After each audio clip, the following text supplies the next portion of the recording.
The Stalking. When I was in my very early 20s, my mom and I shared a house. We had a stalker. The first night we stayed in the house, someone got into our car. My mom happened to come outside, saw him, set off the panic alarm on the car, and scared him away. My backpack had been in the car, and he dumped the contents into the floorboard of the car, but left the paycheck I had just cashed.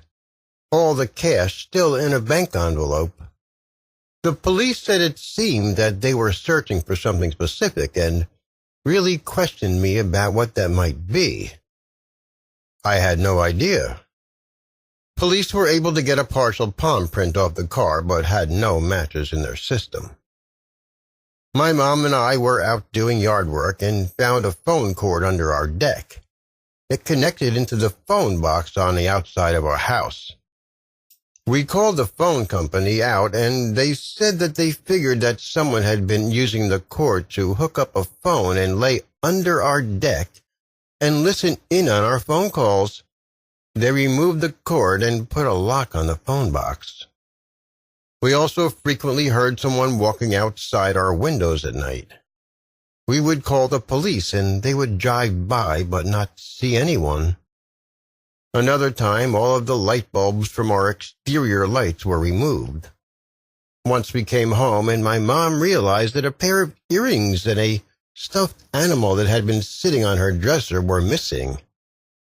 There was no sign of anyone having broken in, but those items never turned up, and we were sure someone had been in the house.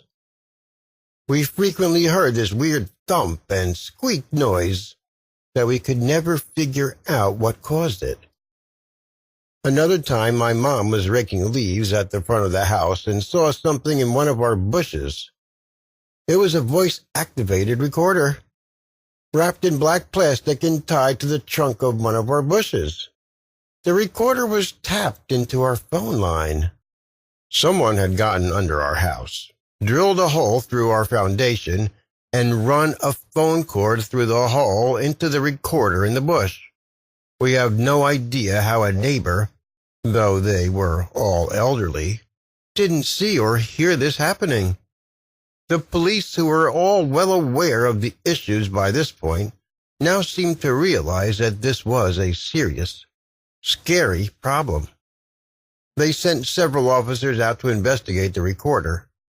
We were in the house talking to an officer and heard the thump squeak noise that we always heard. We told the officer that's the noise we can't identify. As it turns out, at that moment, an officer was crawling under the house and had bumped a pipe. He was able to repeat the noise. The police figured that it was almost impossible to get into or out of the crawl space under our house without bumping that pipe. And we heard that noise a lot. The police think that whoever it was getting into the crawl space and lying under the house listening to us. We put a cover over the entrance and glued it down. We put sequins in a certain order in the glue so that we could tell if it had been removed and re-glued. It was all insanely creepy. We eventually moved. I moved in with my girlfriend, now my wife, on a second-floor apartment. I felt so much safer with people all around and figured that the stalking issue was behind us. Not long after we moved in, I noticed that our caller ID wasn't working. I called the phone company, and they informed me that a Mr. Kramer had called and requested that the caller ID service be turned off on our phone. I had a meltdown. I was so upset. First off, because the phone company let some random person make changes on our phone line, and secondly, because apparently the issues were not behind me, and they were planning something and didn't want the caller ID to show up. I put a password on our account so no changes could be made without it. And that was the last issue we ever had. I really think the caller ID issue was possibly unrelated. Maybe someone was accidentally making changes to the wrong account or something.